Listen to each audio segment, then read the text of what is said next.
Welcome, bienvenue, welcome, hello, bonjour, good morning, salam alaikum, and marhaba. I'd like to welcome our speakers and guests and audience today. Thank you for joining us today. I'm honored to be presenting this session on a topic that I'm so passionate about, and I believe that all of us will be passionate about this one. It's about revolutionizing modern educational systems by incorporating natural talents with a value-driven framework, creating a truly humanitarian approach to education. The C20 Summit is a global platform designed to channel the voice of civil society into the G20 process. I see this as the heart of the G20. So it's an ideal stage upon which to discuss this proposed educational revolution. And I would like to thank the C20 Summit for this opportunity and for working day and night to providing such a superb organized platform where every voice counts. For all our wonderful listeners out there who are watching us right now, you may share your thoughts on this session on social media using these hashtags, hashtag C20, hashtag C20 Summit, hashtag Revolutionizing Education. As Albert Einstein once said, education is what remains after one has forgotten what has learned in school. And it's very true. It's really true. So let's consider for a moment a typical example of a child's progression through a modern education system. A young boy named Joe is born. Joe's parents enroll him in pre-kindergarten when he is 4 years old. He is taught from a traditional curriculum where he learns colors, numbers, letters, etc. He's educated in the same way as the rest of his peers. In grades 1 to 4, Joe is a naturally curious boy, eager to explore the world around him. But for Joe, to pass standardized assessments, he must learn the standard curriculum. Joe is made to sit at a desk for several hours each day, memorizing facts and completing worksheets.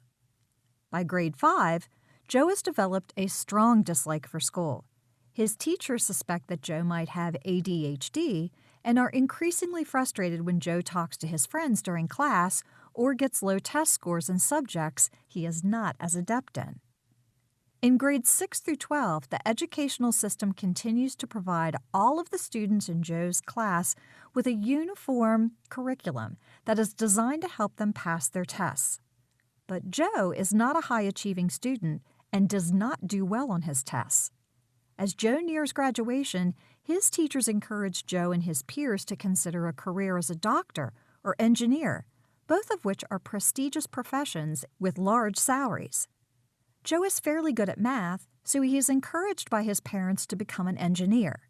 Joe goes to college, but spends his first year slacking off and enjoying his new freedoms. He then struggles in classes and has to retake a few courses because of his difficulty comprehending the material. He eventually graduates and accepts a position where he works as an engineer, but he is not fulfilled and does not feel he is making any difference in the world.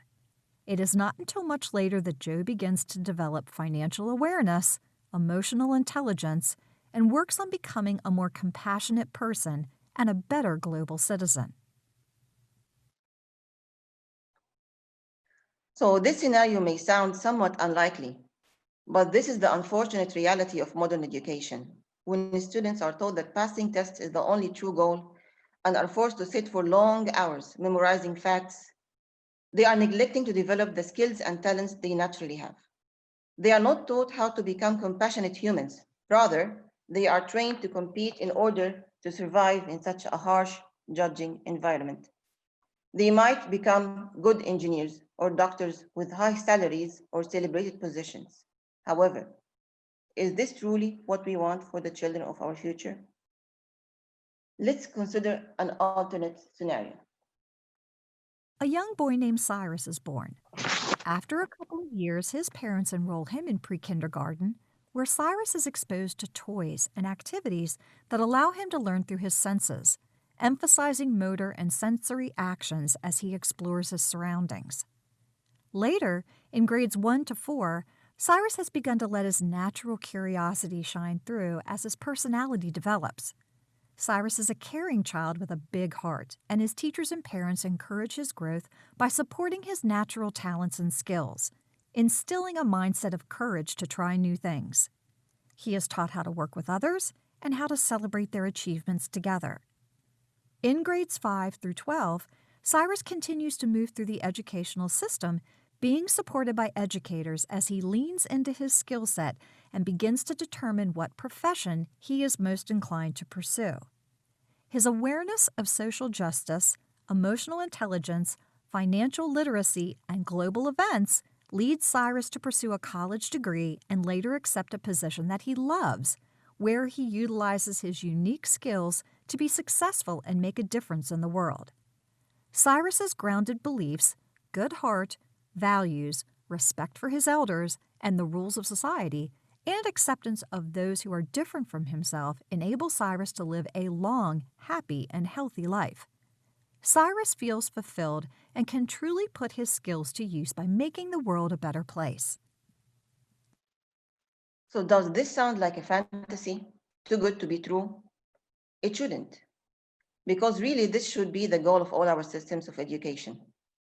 Education is the passport to the future, for tomorrow. Tomorrow belongs to those who prepare for it today. This is a very insightful saying. Don't you agree? So how do we want our children to be? What do you think our children of the future should be like? We want the children of our future to be humans with strong beliefs, values, natural talents, skills, and growth mindsets.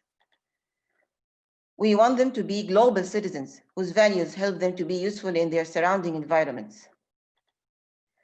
We want them people with big hearts who don't discriminate, who understand the rights of others and are accepting of outsiders and those with unique needs. We want them functional adults with emotional intelligence, financial literacy, and a drive to improve the world around them.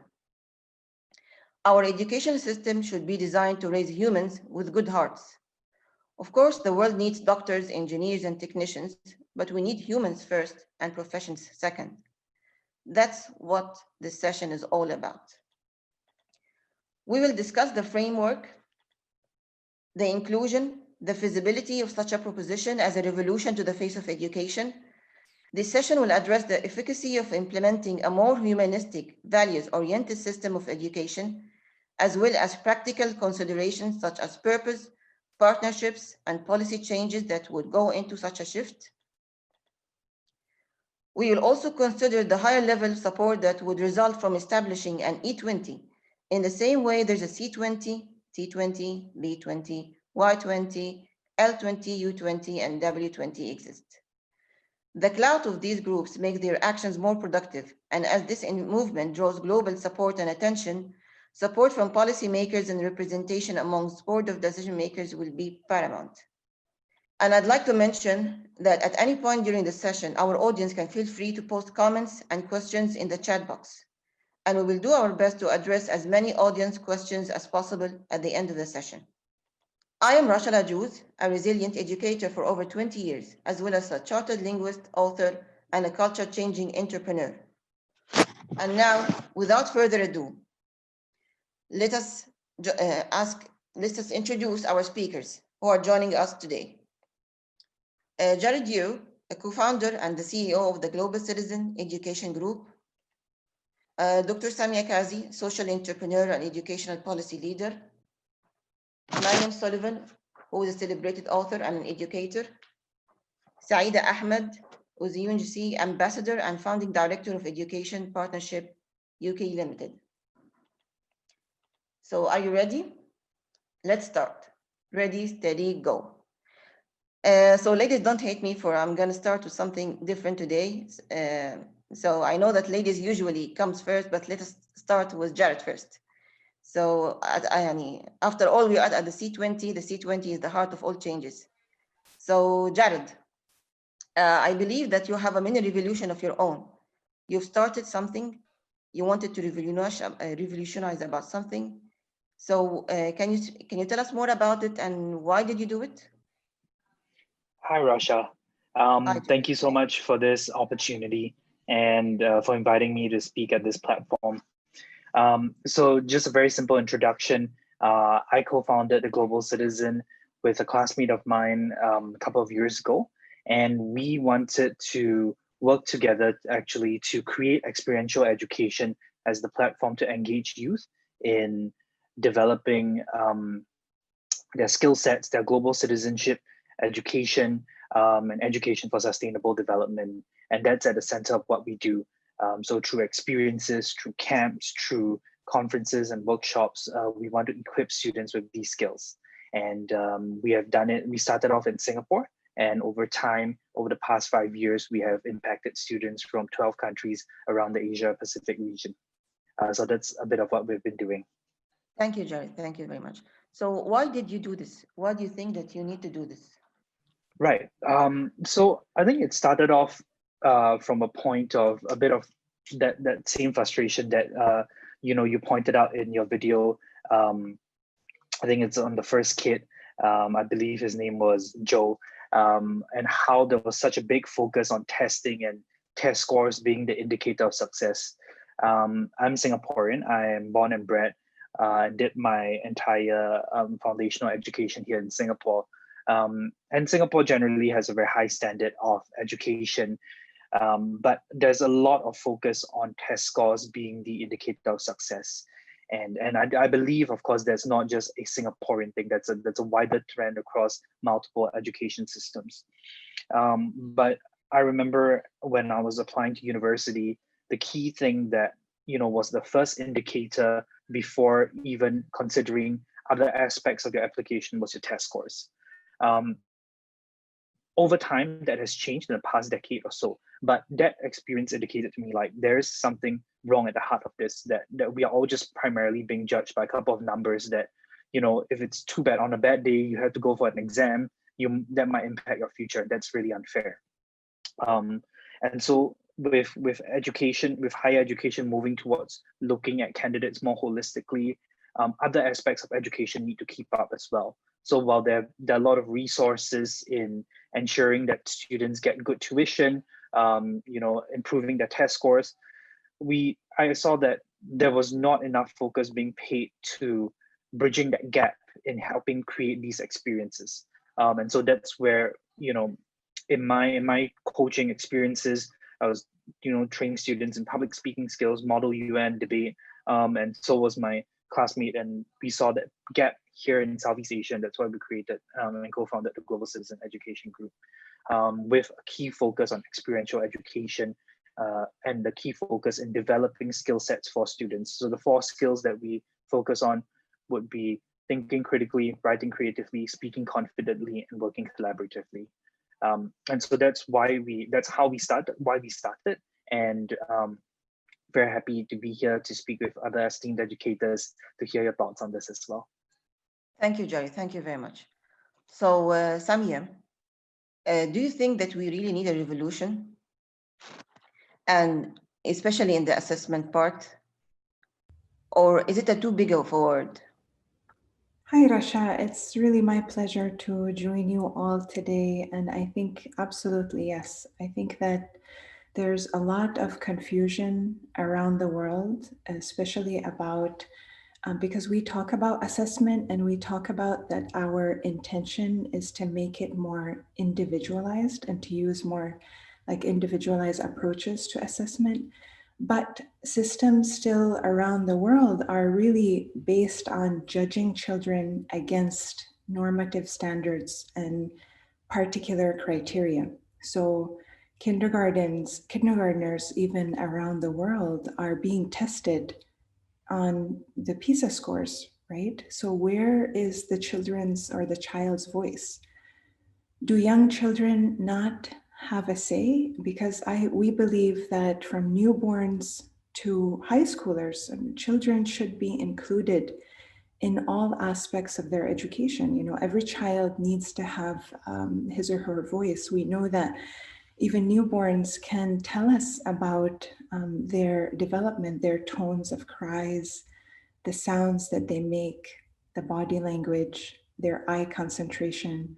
So all of these things, when we take them into consideration, whether it be it activity planning or curriculum design, and most importantly, and unfortunately the most neglected, is assessment. So I really believe that Children can't be silenced. Their views on assessment really matter. And to answer your question, we do need a revolution in assessment. And I could define it, if I could simplify it in three words, is we need a more child-centered, holistic, and inclusive approach to assessment. So what does these three terms mean? So child-centered means that when we measure something, it's not, when we assess the child, it's not so that we can see how well our curriculum is doing. It's not so that we can see how well our school is doing against other schools. Child-centered means that the sole purpose of it, or the sole person benefiting from that assessment is the child. It's done for the child only, and it's inclusive. So the second one is holistic. What do I mean by holistic? Is that we include all aspects of our human existence. We need to acknowledge and appreciate our social emotional achievements. We need to acknowledge and appreciate our math, science, art, language achievements, even from babyhood. Yes, and I said babies can have basic foundational, deep understanding of, foundational concepts of even math and science. And lastly, inclusive, because I really believe that we need to include the child's voice into assessment. And I'm not reinventing the wheel. There's a lot of research being done and has been done about how to include children's voice in assessment. I've seen a lot of interesting experiments done even when trying to judge or measure the quality of a classroom, and actually including children's voice. And it can be done at whatever age level you focus. So I really hope that for me, I'm advocating for those that really it should be more child-centered, more holistic, and more inclusive. Thank you, Rasha. Thank you, Samia. That's very nice. Babies can also enjoy learning in a different way. So this is a very good point. Thank you for this one. So Saida, I believe also you have another revolution of your own, a module that you said that it fits all learning systems and all learning ages. So can you tell us more about this one, and why did you think about it? Assalamu alaikum. Hello, everybody. I have been designing and developing solutions to social and economic problems for the last 20 years. And over those 20 years, I undertook over 110 prototypes and developed new ideas around the education system, the labor market, social participation, civic participation. And what I found was that people were being forced to fit into a system of the education or the labor market without due regard whether the fit was even natural, and where the education system and the labor market were supposed to serve the humanity, economy, and so forth, it actually took over. So I've had a number of issues with the traditional education system for many years. And I thought that in order to be able to have an education system that was worthy of the future, we need to make sure that the education system is doing the following. One is that that education system cannot be leading the way. The needs of society, the economy, industry must lead the way. And that system should be there to serve it rather than take over. If you look at what the education systems all over the world, some have got better qualities in some areas, others in another, you would actually find that that system has been quite rigid in most parts of the world. And in that rigidity, it's meant that so many people who are probably a massive asset to their countries and to also in terms of their own self-worth, have been ignored or penalized in that system. We have countries like the UK where you have, for example, ranking systems for me, how can you rank? You can't even rank one child in a family next to the other child because there's so many other issues. And is it even fair? Is everything a competition? And the way the world is going in the future, we'll talk about this further, why that is so detrimental on so many levels, on the individual level, on the familial level, social level, and economically as well, within a country nationally and also internationally. So that was about the fitness for purpose in terms of the education system. The other thing is about flexibility and inclusivity. One size doesn't fit all. And we have a system which is trying to give everybody a McDonald's burger of an education system, when actually people are different and their needs are different. And just like the video showed, the ability and the skills that each person possesses, they're not utilized. We are turning humans into robots, and we're trying to make artificial intelligence or robots into humans. So that individuality, flexibility, and so forth, there needs to be something which covers for that. The other thing is the major disconnect from nursery education to primary school, from primary school to high school, then college and universities. The system isn't talking to each other, and in terms of the different segments, and then it doesn't talk to the economy, and it doesn't talk to the social needs or the environmental needs we have. So the system is having its own identity based on its smaller segments that cannot help either people or an economy, because people drop through those gaps where that system isn't talking. There's a gap there, and people are falling through, and through people falling through, there isn't the opportunity to be able to allow that flow to happen, and for any particular group to be able to benefit from that. And then the other area is it's about preparing people for archaic economic participation models. People do not need jobs in the traditional sense anymore. If you look at post COVID-19, even more so now, people are being prepared to work for their traditional work hours, whatever that might be, whether it's Monday to Friday, 9 to 5, or whether it's Sunday to Thursday, whatever that the traditional work pattern might be of that particular country. And when individuals or groups of people do not fit in that model, they drop off. People who've got caring responsibilities, people who've got their own circumstances that are difficult, entrepreneurs, people who do not necessarily fit into a standard way of doing things, they are being failed by the education system, and they're being failed by an economic participation system which is outdated and does not fulfill their needs. So really, the model I created is it's all about flow and holistic development, which incorporates the individuals, their well-being, their happiness, recognition of their skills and their goals, fitting that into a wider economic and industrial development plan for a particular country.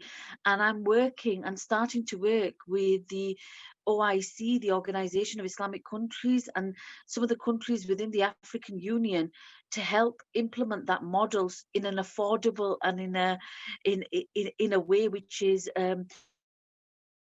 inclusive and reaches out widely. Great, thank you, Saida. This is very nice, and I love this. I hope we can implement this module soon, inshallah. So, inshallah. So, Maryam, being an educator and working with children firsthand, so really, do you think that the assessment criteria and education in general are lacking? And in what ways do you think they are lacking, and why? So thank you, alhamdulillah. Thank you so much for having me on this platform, Rasha. Um, I'm smiling and nodding my head at everything that everyone has already said. And I think Saida, mashallah, has said so much that was jewels. She was just really dropping a lot of jewels right there. But of course, as an educator, and I mostly deal with secondary education, but yes, of course, the educational assessments that we are currently using are outdated and they're not equitable for the variety in the incoming immigrants into every Western part of the society.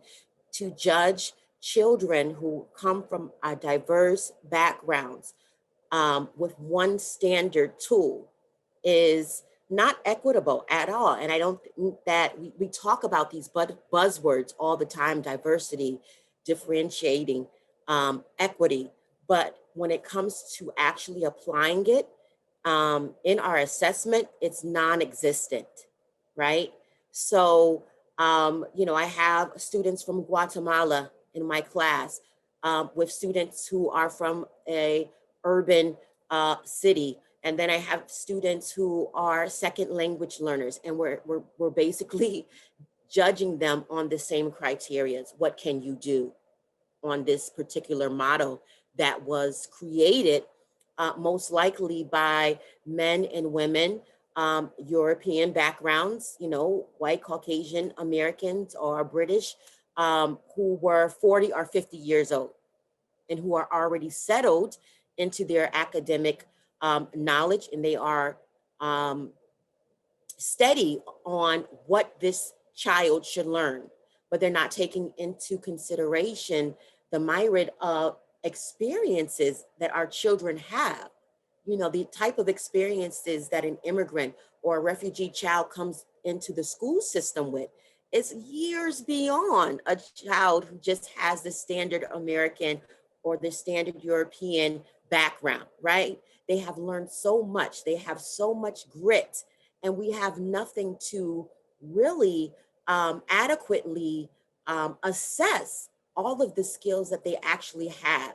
And we don't have anything to really, even in the curriculum, to bring out their joy, to bring out their skills. And so we see that all the time. I'm a storyteller. I write stories for children and young adults as well.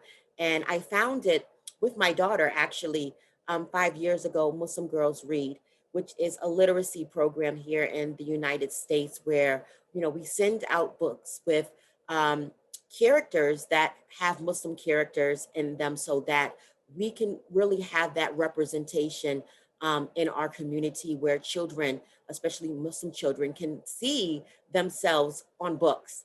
And even that brings out a whole nother level of understanding, of representation, of joy, of communication. So even outside of the Muslim community, there's a lack of literature, there's a lack of curriculum, there's a lack of assessment that reaches our students in a way that is authentic and that is equitable. So of course, yes, we need new models, we need new thinkers, we need new understanding about the competencies of our students in this global world that we have. Yes, exactly. So, so this means that the issue is not just what education system are lacking, but also the current assessment system is falling short.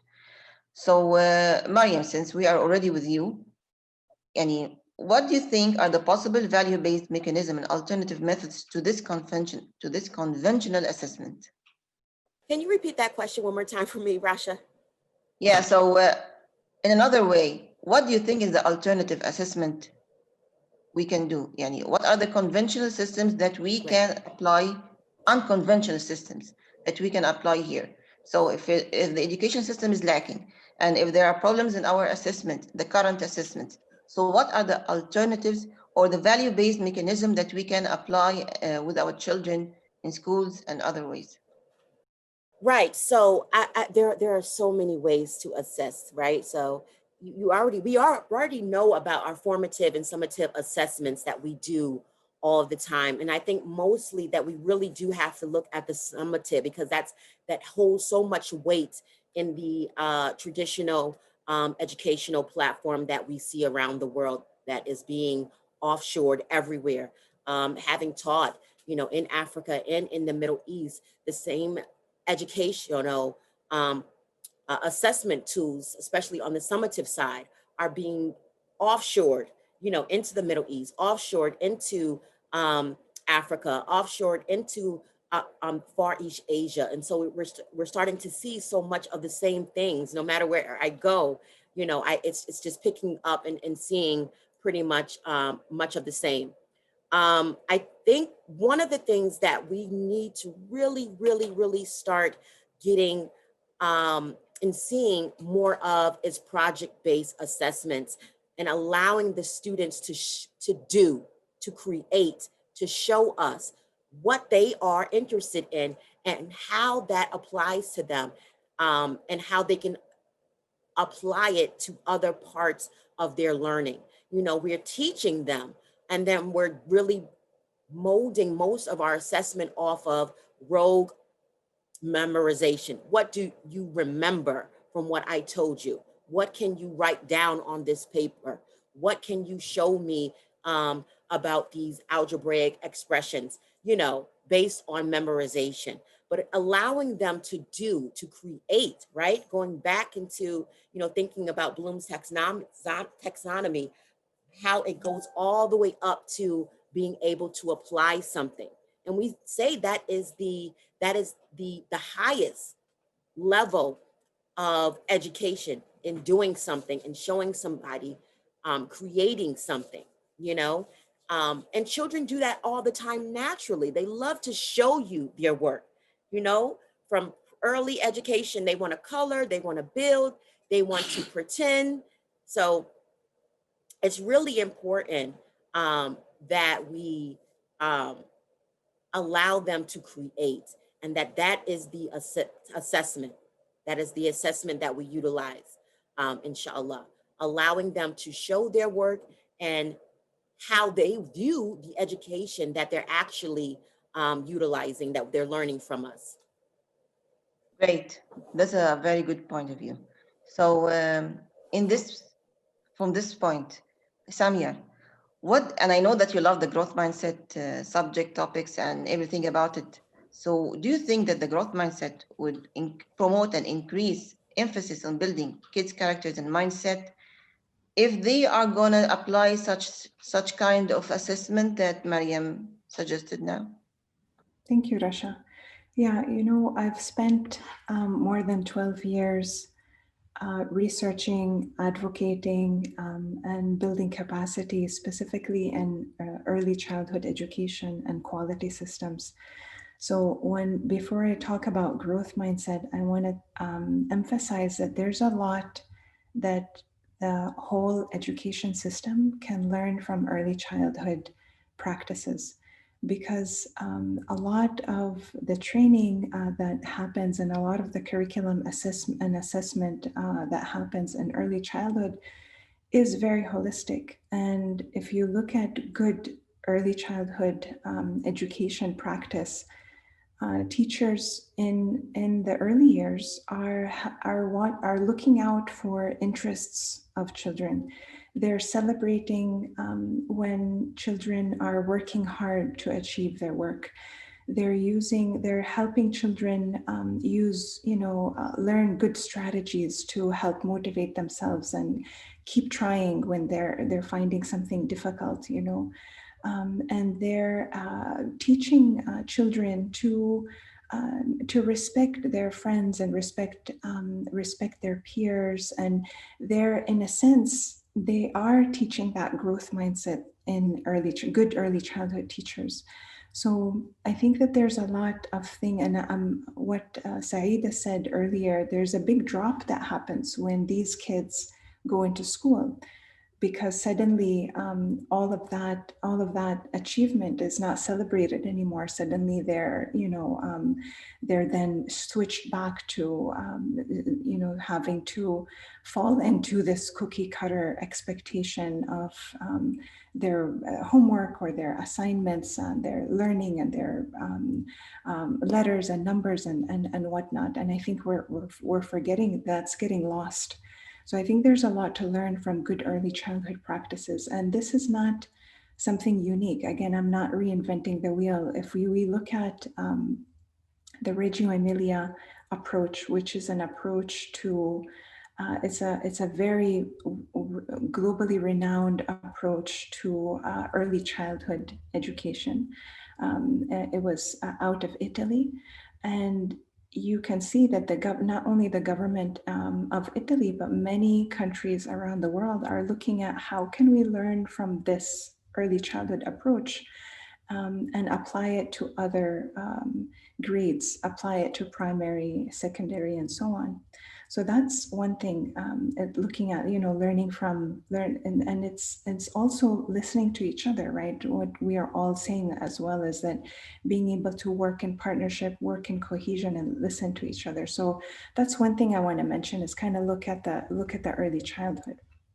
And another important thing is that if we want to revolutionize assessment, we are all talking about fantastic strategies today, but I also want to mention that that revolution in assessment can't happen if we don't look at the complex web of education, the entire system itself. So meaning, for example, we can't introduce new strategies for assessment if we don't have very highly skilled teachers. So we need the backbone of making that happen is really supporting teachers with better education, better resources, and more support and coaching and mentoring. So that would be pillar number 2 if we want assessment to work. And I think the third pillar is very important that we consider is our learning environments. I think that we've been, again, we're not looking at early childhood as learning lessons from early childhood enough. In early childhood, we don't have traditional chairs and tables. We have creative environments. We have recycled materials. We have learning centers where children can choose where they want to play, whether it's the block area, the reading area, the art corner. We have, the environment creates the opportunities, it creates the possibilities, and then allows children to express themselves and choose where they want to excel. So I think that there are ways that we can, if we want to revolutionize assessment, that we need to be thinking about revolutionizing also teacher capacity building, and also looking at learning environments, so that all those three work together to help build this whole new, to support this very complex system of education. Yes, I love this point. You always focus on from the base. You always focus on the base. So when we start from the early childhood, then everything will go correctly. So yeah, thank you for this one. Jared, so I'd like to ask you this. So since you are a global citizen advocate and you've already applied global citizen in few Singaporean schools, and you just told me that you did it also in the Philippines, correct? Yes. So can you tell us, correct. How did you find applying such global citizenship topics in schools, and how did this affect them in a very good way? And since you already did it, then you can tell us about the experience and the results and everything. Yeah, no, thanks for that. And I think before I jump in a bit into my experiences, I would definitely like to sort of jump off what Samia has talked about just now, which is on teacher capability and empowering teachers to think beyond traditional assessment.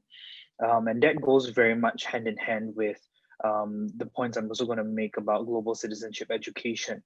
I mean, too often our education systems prime us to really check off, go through a checklist of boxes and making sure that students try to get the A's and then the good test scores in order to get funding, in order to brand the school better. And it is really a pity, and I really enjoyed your sharing just now on how we think of early childhood as this fun space where kids can grow and learn and everything's encouraged, but the moment you enter elementary school, it's your grades, you have to be streamed, you have to get the certificate. It is one step after another on the education ladder, and then guess what? When you go into the job market, it's also the same thing. And that rat race kind of never ends. So I really enjoyed that sharing, and I'm also reflecting back on my experience doing global citizenship education and promoting the SDGs as a means to understand the world better. It's a means to sort of tie in everything that students are learning in terms of their core subjects. When you think about what students are studying now, they're studying math, science, languages, the humanities. And to students, these are just subjects that they're studying to get the good grade to go to university. But when we work with students on global citizenship education, to get them to think beyond these subjects, to get them to see how they fit into the larger picture and become a global citizen, they actually get a sense that their education means much more as well. And they get to see how that the ideas that they're studying, the content that they're studying, is actually put into good use. And so just a couple months ago, we wrapped up this program with a local school here in Singapore. And these were for 10-year-old students, and we were teaching them about sustainable development goals, and they had to write an advocacy piece on social issues in Singapore. And it is really amazing how much they have learned about themselves and about our society through just exposing them to a framework like the Sustainable Development Goals. I mean, I understand also, speaking from a position of privilege, Singapore is a nice city, very modern, has a lot of amenities, and general wealth is good. And sometimes growing up in these kinds of environments, and I believe my colleagues in the West will also understand, like, you grow up in a very comfortable environment, you kind of think that issues of poverty or hunger and things like that is someone else's problem in another country. But then you take a look and say, you know what, maybe the SDGs also mean something to our country in our context, and you do that research. And it is amazing that, and for me also, I learned this together with my students as well, that issue of hunger in a city as well resourced as Singapore is still such a prevalent issue. And seeing students appreciate that, and then seeing how they figure out what they're learning in their core subjects can equip them with the skills to try to make the lives of other people better. I feel like that's a very key takeaway. And I think a second point on global citizenship education is also a lot of schools now, especially those in the IB curriculum, they're doing CAS. In Singapore, that's its values in action. And many schools now are trying to put community service as part of the curriculum, but often it is really put aside and sort of like a thing you need to check off in your list before you graduate. And I believe global citizenship education changes that. Instead of making them think that community service is just about helping someone who's underprivileged or going to the beach to pick up litter, you think about it as a framework to see where you can contribute to your society and how you can use your skills. That changes the way the students think, and that changes the way they see themselves. And this leads back to assessment as well, because if we are treating things like values in action and community service and CAS as a checkbox, as a pass-fail, that is the attitude that students would take towards community service, towards CAS, right? They would think that I just need to do these activities, clock the hours, and I'm all set, and I'm going back to study, write my paper. But if we make them, if schools started taking global citizenship education more seriously and put these experiences and put these, different frameworks to some sort of assessment. I'm not even talking about like quizzes or whatever, more like actions that students can take to demonstrate impact in their communities. Students would take it more seriously, and that brings them to a more holistic educational experience. That's great. That's great. Thank you, Jared. So, and this leads us to another point. So since we already have a vision of what's going to need to be changed and what's lacking and what are the alternative methods that we are thinking on in terms of education system revolution and in terms of assessment. So I'd like to ask Saida this one. What do you think the role of policymakers and local school systems and the international community in facilitating such shift? Okay, so first of all, I would say that the shift first needs to occur from the mindset that only teachers are educators. Because you can learn, it's about learning, and learning can occur from many different settings and many different types of people and environments. The other thing is that for the assessment method to work, we need to have acceptance from various parties, whether it's in the education system itself, whether it's from industry partners and so forth. So there needs to be some level of recognition of those wider skills than an academic subject. The other thing is that for an assessment and to understand where that individual learner has started from and where they've ended up, you know, the level of success is very different depending on where that person started from. So let's just say, you know, somebody is physically healthy and they walk across the room. Now, if you were going to measure that as a success, well, you'd say, well, at the age of 5 or 10, you know, it's nothing even for you to consider as a major achievement. Then think of somebody who has a mobility related issue and they then are able to go across the room. Their starting point is different and their level of achievement is different from their start in terms of where they've ended up. So that individuality and the starting point is really important. The actual assessment methods must be much more than academic, must be much more than just, for example, even vocational, which is skills orientated. It has to have an element of, for example, mindset, you know, compassion, commitment to certain values, being able to think in difficult circumstances. And I feel that in so many education systems all over the world, first of all, what's happened is a cultural imposition on countries in the Middle East, in the Far East, in Africa. So it's like the Western way is the right way, but why is it the right way? Why are we not taking the best from the Western education system, but not of the local culture, the local faith?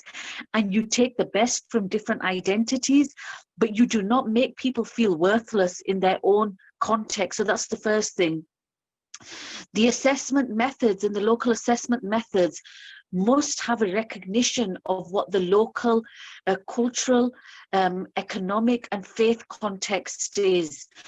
You cannot compare like with unlike and presume that the results that are coming are equal, because a child who is born in the UK and has had a UK cultural upbringing is naturally going to do better in certain things than a child in, say, for example, Vietnam, who you're teaching through a British system, but it's an alien system to them, the alien culture. So when they both get results, it's not like for like that you're comparing them. The other thing that I think is really important is about the recognition of the individual themselves. People are not economic outputs. They are humans with feelings, with emotions, with values, and we need to nurture those values and make them feel self-worth. I think that the current education system is almost empty being initiatives. It may be happening by teachers or in schools or certain institutes on an ad hoc basis, but the majority of the system hasn't been built for the well-being of that individual and their mental health, their emotional health, even their spiritual health. You know, you see people questioning who they are because they do not have it. They do not feel that they fit in an economic. Okay.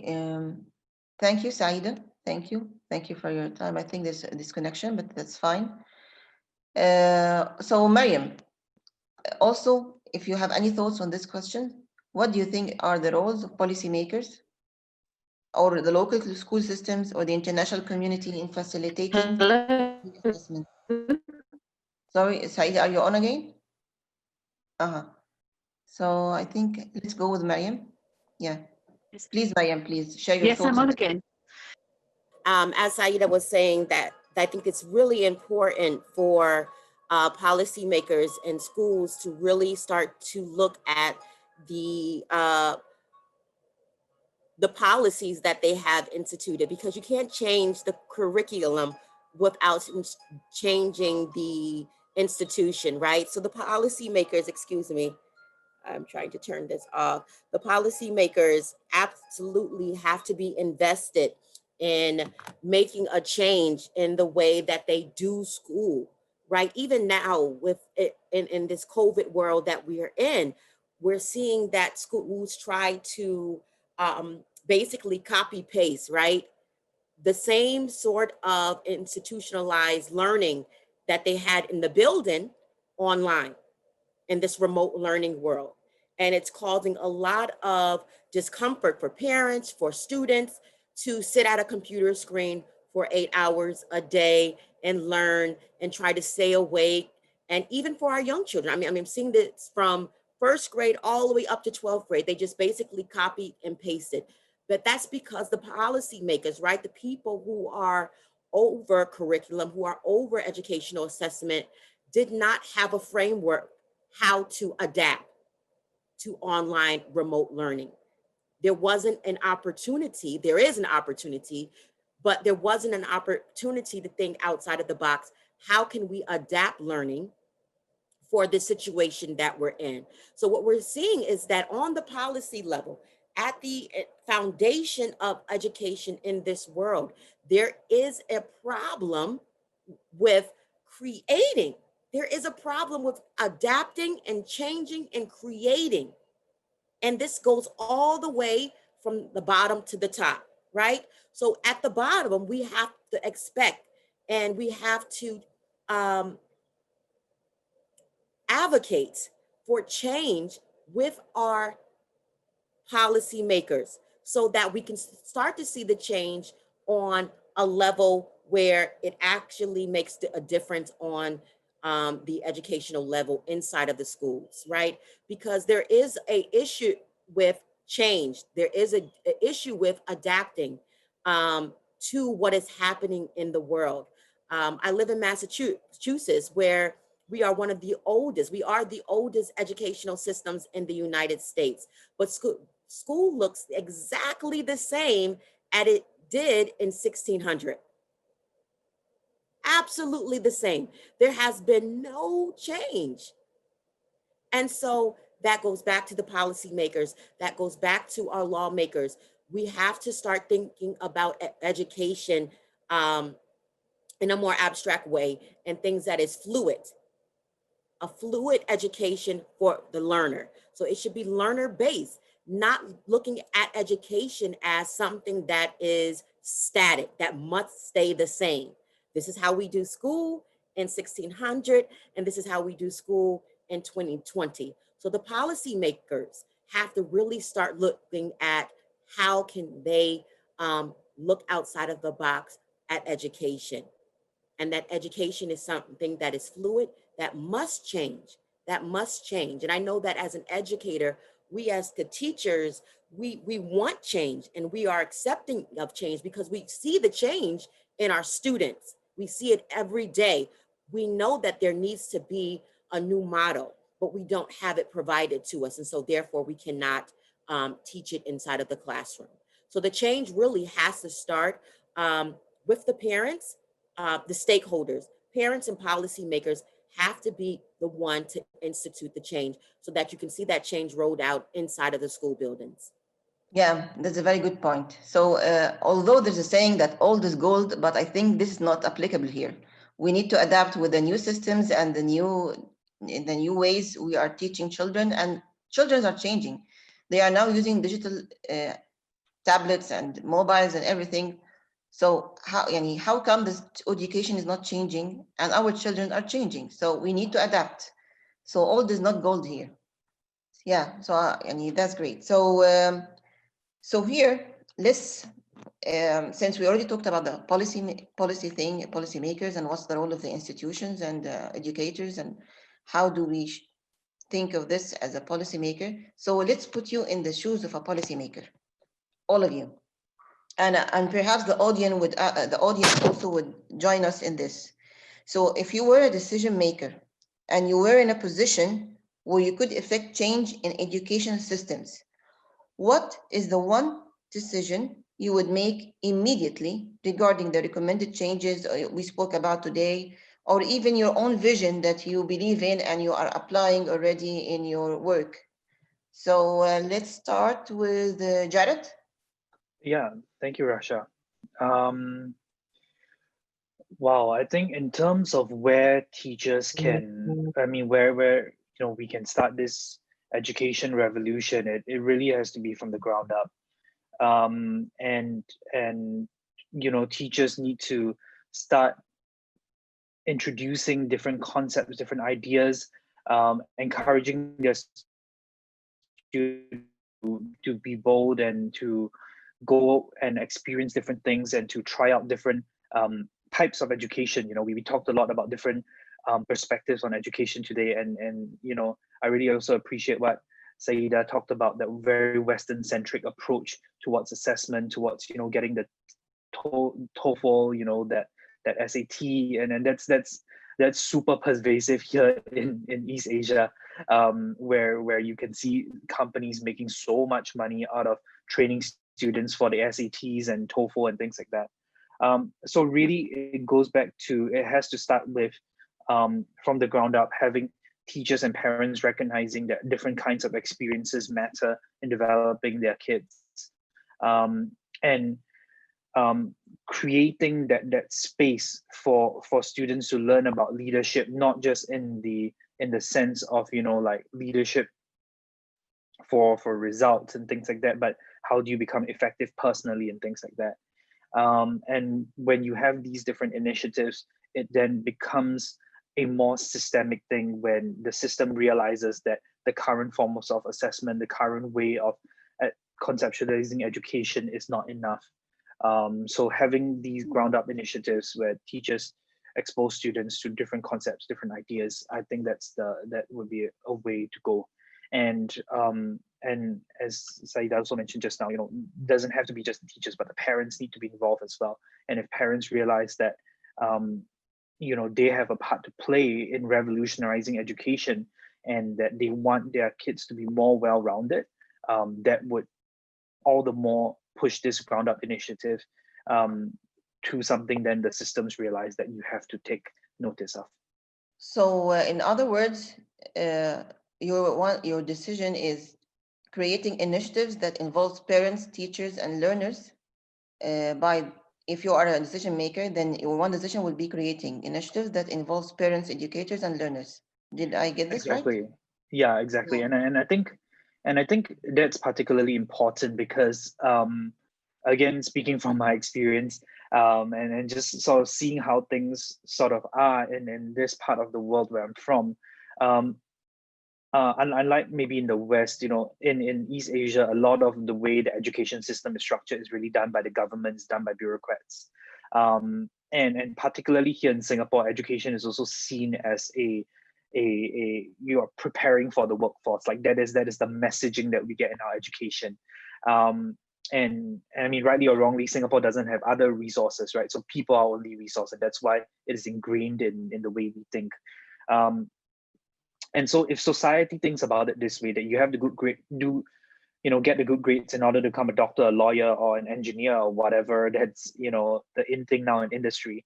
The only way to really change it is to have that ground up approach, because a couple of years ago, actually, the Singapore government decided to change the streaming assessment because it was a bit too stressful for students to do too much of these assessments. And the funny thing was that parents were upset, and they were not happy that there was not enough assessment for their kids to do, because they were worried that by taking away assessment at a younger level, their child would not be prepared to take the big exams. So a top-down approach might not work if society is already so ingrained with the current system, with the current ways of thinking of what academic success is. And so having that ground-up approach such that you change the system from within, I feel like in the longer term, that might be the way to do it. Of course, it's going to be painful, and the government has a role to play, but showing people on the ground, showing parents that there are other pathways to success, I feel like that is the key thing that needs to be done, because the parents and the learners are the biggest stakeholders in this. If they don't see that there are other pathways, your teachers can want to change the system, but they will not be able to. Thank you, Jared. So changing the system starts with ground up, from the ground. Thank you. So Samia, would you care to tell me what's your one decision that you're going to take if you're a decision maker? Well, I'm banking on the fact that Jared's wish comes true. It's because it's very difficult to choose only one. So if really? So if I were to choose only one, I would make it compulsory for all, whether you're a policymaker, teacher, principal, or whatever your role is, or a parent, I would make it compulsory for us to learn how to be better partners.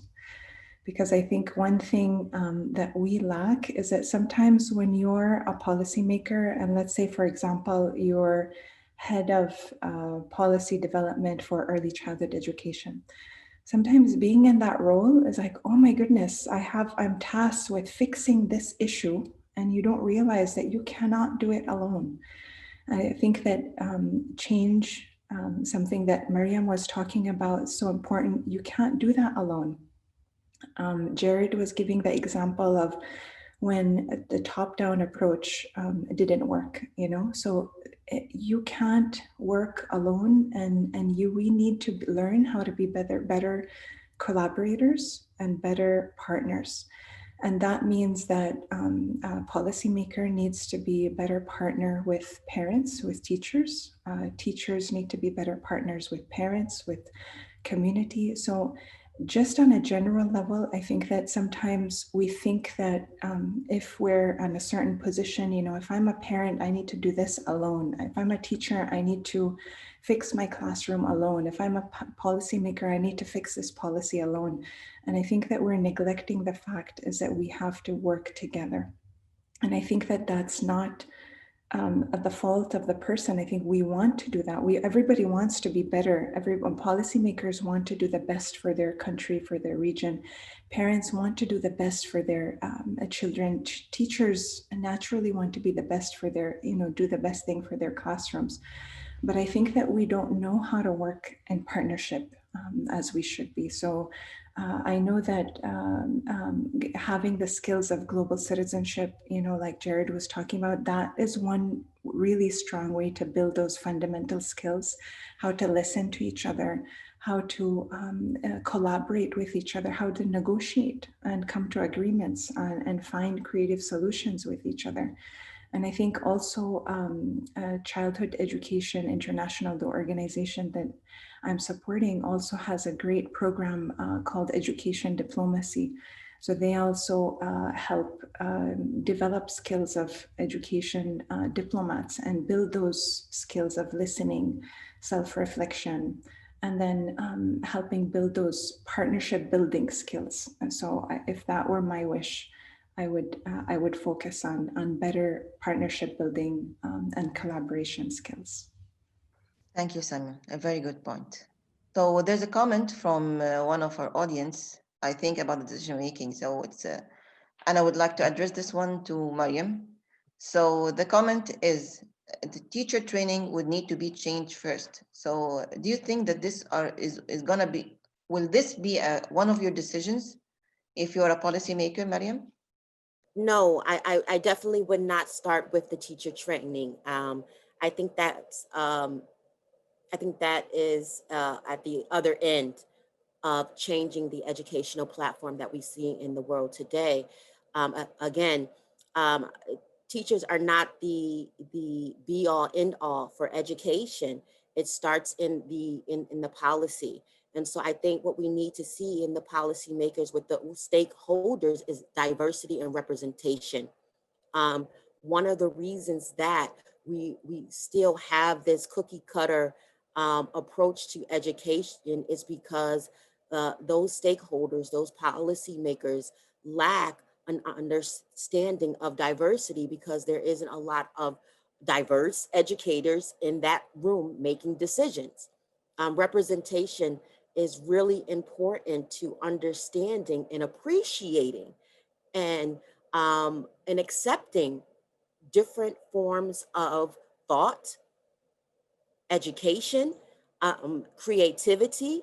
And so we don't see that. We don't see a lot of diversity in administrators, in advocacy workers in our schools here in the United States, and definitely not on a policy level. So I think that the change that we really need to see is to see these global citizens come together and start talking about education. What does education look like in Singapore? What does education look like in the Middle East? What are the great things that are happening in Africa? And bring some of that diversity to the change makers who are writing the curriculum, who are writing the policies for schools. And so then that will trickle across the board, inshallah. That will provide more change in your schools, whether it's early education or secondary education or on the collegiate level. And then that will roll into the teacher training programs. So I think training teachers is at the other end. You have to start at the ground with the policymakers. And I think there needs to be a lot more. This is 2020. We need a lot more diversity infused into these, into those who have the ability to make the change at the ground level. Thank you. So you are suggesting that we do like a global council of education to have every policymaker in all of the world? As you suggested, that E20. Yeah. We Yes. something, Yeah. yeah. That's where it has to start. It has to start there with those who have the power to create the change, and then it can roll into the teachers. But it doesn't Yeah, I start with the second that. teachers. Yeah, I second that. We need an E20 to support all of this. Thank you. Thank you, Maryam. So Saida, what would be one decision if you're a policymaker? My decision would be actually to change the current format of education as it is totally. And I think that the post-COVID-19 era has shown that up till now, there was a resistance for change based on people who liked tradition, but were too scared or not willing or fully able, because of governments and policy, to change into something that was much more embracing of technology and different ways of enabling people to participate in education and economic development and participation. So the education systems in so many parts of the world are creating insular individuals who are competing with one another rather than collaborating, rather than cooperating and building things together. And if you look at the world and where it's going now, we are connected by technology. There's people all over the world at this moment in time, just in this conference alone, never mind in terms of workspaces, which has become flexible, which has become organic, it's become fluid. And the young people, the children, the adults, even the people who've retired, in order for them to participate in a global society, in a global economy, they have to be able to work with one another. It's not getting the top grades, it's about getting the best grades you can and building relationships, because business, because working, because being part of a society, either locally or internationally, involves valuing everybody and recognizing that their skills are of value to us just as ours are to them. So it's taking away a very much a colonial mindset and a colonized mindset from people, and saying, everybody's got something to valuable in this world. As policymakers, we will recognize that, for example, some of the Western education systems have got greater access for global job mobility, but others may be greater, for example, in Singapore, which might be around, for example, social consciousness, and another country might be greater on environmental awareness and implementation. We've had to design education programs and models which actually filled in all the gaps that really what should be happening is that education system should have been doing that. So from sustainable excellence to building, character building, to soft skills and so forth. So creating holistic models as policymakers that would actually enable the diversity of circumstances and the diversity of individuals to be recognized, and then developing a pathway for them which is unique and recognizes their value to first of all to themselves, and then to the economy and to industry and to the global, whether you call it marketplace or whether you call it society. And as policymakers, similar to what Samia and the others were saying, is actually creating linkages to governments internationally, to policymakers all over the world, to mutually recognize each other's systems, so that what people have is a value which isn't limited into the boundaries of their own country, but wider in terms of a regional and a global place for them. So it's recognizing that COVID-19 has given even the people who are the most averse to change, the most averse to innovation, everybody's had to stop, and that stopping is a great blessing for all of us to reflect and say, you know, if another pandemic came that we were at home for 6 months or a year, are people able to survive? Are they able to learn? What is the context? How do we support the teachers in this? We can't be putting so much pressure on them to become robots that they lose their individuality. So we create a system which nurtures and grows both the learner and the stakeholders around them, the parents, the teachers, the industry partners, the social networks, and so forth. Thank you, Saida. Thank you very much. So your decision will be connecting people through modules, learning modules that would be implemented everywhere. So yeah, so thank you for this. Not just connecting. Changing the education system from an insular and individualistic system to a system which promotes collaborative working, creativity, and connectivity, because that's what's missing. And individuals, if you get A stars but you're unable to negotiate, you're unable to put your views across without putting other people down, then really how far will you get in a global marketplace, you know, in terms of work or in business, if you cannot actually work with others? Yeah. Thank you for this elaboration. Thank you very much, Saida. So before we sign off, let's see if there are any other questions from the audience. There's a question here from Haifa.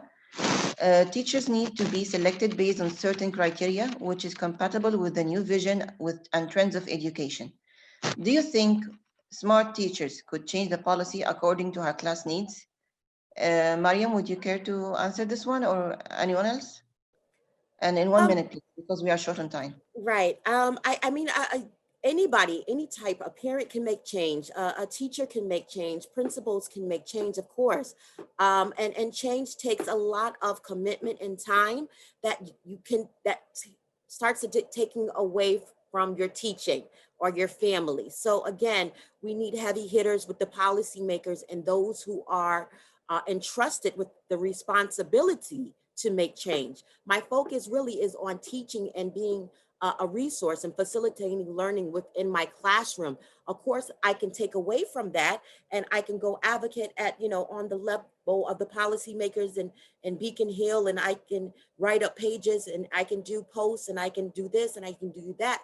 But that takes a lot of time away from our main focus. Anybody can make change. And that is important, especially advocacy work. Educational advocacy is extremely important, but I wouldn't put that burden on teachers whose first commitment is to educate and to facilitate learning inside of their classroom. The policymakers, the lawmakers, that is their responsibility. And so we should hold them accountable for doing their job, and to be adaptable, and to be accepting of short little emails or texts of saying, hey, this is what we need in the classroom. I shouldn't have to take time off of my job to go to, Boston or go to DC to advocate for my classroom, when I can just send an email and it could be responded to civilly, and we can discuss things that way.